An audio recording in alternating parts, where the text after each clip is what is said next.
మర్రి golden diamonds ప్రముఖ hero Shri victory Venkatesh గారి చేతుల మీదుగా రేపే గొప్ప ప్రారంభం. ప్రారంభోత్సవ మరియు అక్షయ తృతీయ ప్రత్యేక ఆఫర్ గా VA పై ఫ్లాట్ 25% తగ్గింపు. వాణిజ్యపరంగా ఇరాన్తో ఎంతో కాలంగా స్నేహం కొనసాగిస్తున్న చైనా ఆయుధపరంగానూ టెహరాన్కు సాయం చేస్తున్నట్లు తెలుస్తోంది. తమతో ఒప్పందానికి రాకుంటే ఇరాన్ను పేల్చివేస్తామని ఇప్పటికే ట్రంప్ బెదిరింపులకు పాల్పడ్డారు. తాజాగా అమెరికా ఇరాన్ మధ్య చర్చలు విఫలమైతే పరిస్థితి ఏమిటని ప్రపంచ దేశాలు కూడా ఆందోళన చెందుతున్నాయి. ఈ నేపథ్యంలో ఇరాన్ తనను తాను రక్షించుకునేందుకు వైమానిక రక్షణ వ్యవస్థల్ని అందించేందుకు చైనా సిద్దమవుతోందని CNN ఒక కథనం ప్రచురించింది. 39 రోజుల భీకర పోరాటం తర్వాత కాల్పుల విరమణతో లభించిన విరామాన్ని సైనిక పరంగా బలపడేందుకు ఇరాన్ యత్నిస్తోందని అమెరికా నిఘా వర్గాలు చెబుతున్నాయి. అమెరికా ఇజ్రాయెల్ మళ్లీ దాడులకు దిగితే ఎదుర్కొనేందుకు కావాల్సిన సన్నాహాలు చేసుకునేందుకు ఇదే సరైన సమయమని టెహ్రాన్ నాయకత్వం భావిస్తున్నట్లు సమాచారం. ఇందుకోసం ఇరాన్ కు చైనా వైమానిక రక్షణ వ్యవస్థలు అందించనుందని అమెరికా నిఘా వర్గాలు వెల్లడించినట్లు ప్రముఖ అంతర్జాతీయ వార్తా సంస్థ CNN వెల్లడించింది. అమెరికా నిఘా వర్గాలతో సన్నిహితంగా ఉండే 3 వ్యక్తులు ఇచ్చిన సమాచారం ప్రకారం రాబోయే కొన్ని వారాల్లో ఇరాన్ కు కొత్త వైమానిక రక్షణ వ్యవస్థలను అందించడానికి చైనా సిద్దమవుతున్నట్లు అమెరికా నిఘా వర్గాలు నివేదించాయి. ఇది జరిగితే అమెరికా చైనా మధ్య ఉద్రిక్తతలు పెరిగే అవకాశముంది. అమెరికా అధ్యక్షుడు డొనాల్డ్ ట్రంప్ త్వరలో చైనాలో పర్యటించాల్సి ఉంది. ఇరాన్ కు చైనా సైనిక సాయం చేస్తే అది ట్రంప్ పర్యటనపై ప్రభావం చూపుతుందని భావిస్తున్నారు.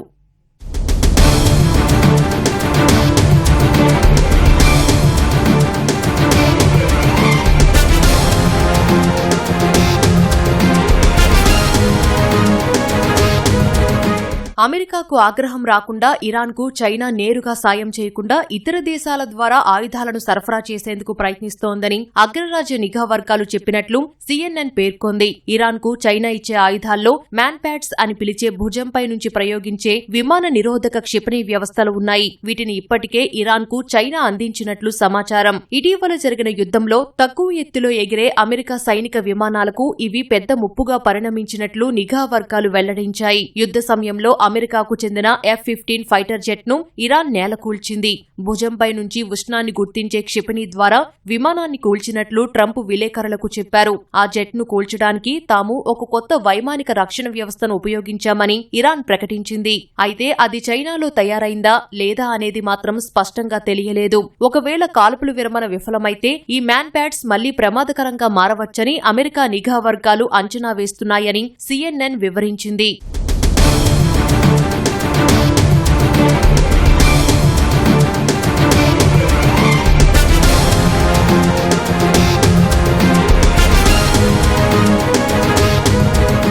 అమెరికా ఇజ్రాయెల్ సంయుక్త సైనిక చర్య చేపట్టినప్పటి నుంచి ఇరాన్ కు మ్యాన్ ప్యాడ్స్ ను చైనా సరఫరా చేసినట్లు అంచనా వేస్తున్నారు. నిఘా వర్గాల ప్రకారం ఈ యుద్ధంలో ప్రత్యక్షంగా పాల్గొనడం వల్ల చైనాకు పెద్దగా ప్రయోజనం లేదు. అమెరికా ఇజ్రాయెల్ ను ఎదిరించి ఇరాన్ ను రక్షించడం అసాధ్యమని చైనాకు కూడా తెలుసు. అందుకే చైనా 2 రకాల వ్యూహాలను అనుసరిస్తున్నట్లు తెలుస్తోంది. ఒకటి, చమురు అవసరాలకు ఇరాన్తో స్నేహాన్ని కొనసాగించడం. రెండోది, బయటకు తటస్థంగా కనిపిస్తూ యుద్ధం ముగిసిన తర్వాత తనపై ఆరోపణలు రాకుండా జాగ్రత్త పడటం. మ్యాన్ప్యాడ్స్ అంశం బయటపడినా వాయురక్షణ వ్యవస్థలు ఇరాన్ రక్షణ కోసమే తప్ప దాడి కోసం కాదని చైనా వాదించే అవకాశముందని నిఘా వర్గాలు తెలిపాయి. రష్యా ఇప్పటికే ఇరాన్కు నిఘా సమాచారాన్ని అందిస్తూ సాయం చేస్తోంది. చైనా నేరుగా ఆయుధాలను అందించడం సరికొత్త స్థాయి సహాయమవుతుంది.